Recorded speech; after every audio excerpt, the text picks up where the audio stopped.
Well, Gary, I know that you keep a keen interest in Northern League football. Founded in 1889, the Northern League is the world's second oldest surviving league after the Football League itself, and has provided many, an opportunity for players to go on and make their way into the professional game.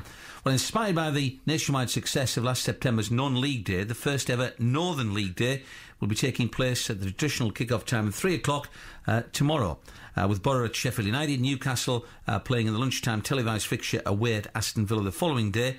Clearly, the Northern League are hoping as many fans as possible will turn out to support their local non-league football team. And to tell us a little bit more about this is the Northern League Day organiser, Michael Hudson. Hello, Michael. Hello. Thank you very much for having me on. No problem at all. Thank you for joining BBC T Sport on this Friday evening. So tell us just a little bit more about Northern League Day. Well, as you correctly said just before, it's the second oldest surviving league in the entire world. And last September I went to the first non-league day at Birtley Town versus Northallerton. And I was standing there with 50-odd other people and George Colkin of the Times. And I suddenly thought, wouldn't it be great if we in the North East could organise something like this ourselves? And I had the idea kind of gestating for a few months, and then one day last month I just thought, why not, let's do it. And I checked the fixtures, I saw that Newcastle were playing Villa tomorrow, that Middlesbrough were away. Unfortunately, of course, Sunderland are at home tomorrow, but I thought, yeah, let's do it, and let's actually show people what football means to people in the North East of England. So you're hoping people go along, support their local non-league football team. Mm-hmm. For people who've never been to a Northern League game before, what's in prospect for them, Michael? Well, first of all, what you're guaranteed perhaps isn't the quality that you'd expect from watching Newcastle, Sunderland and Middlesbrough, although having said that, this season quality isn't always guaranteed at those clubs.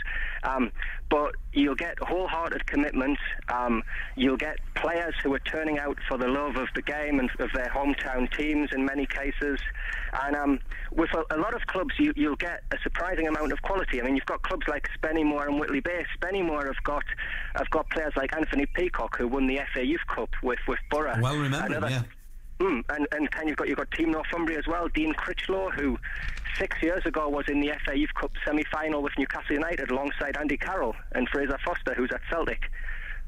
So there's a lot of players in the Northern League who, just through one thing or another, be it injury or whatever, have just missed out on the professional game, and they're still playing, and I guess they deserve our support.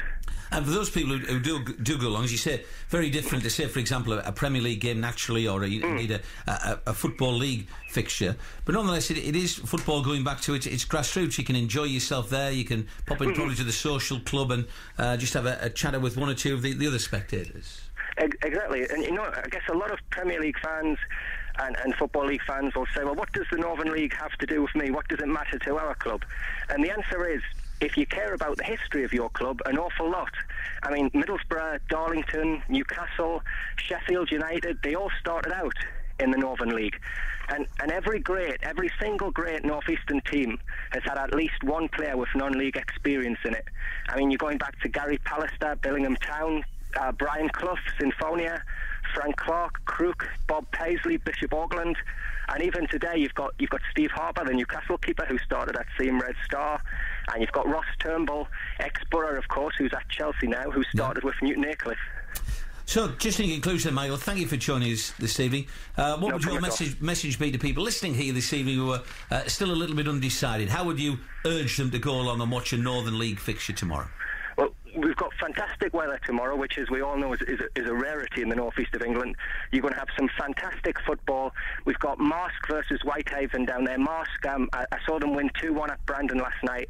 They're 3 points behind North Shields with a game in hand, going for promotion. You've got Crook, who once upon a time were bigger than Barcelona, against Gisborough, with Dave Onion's 26 goals this season.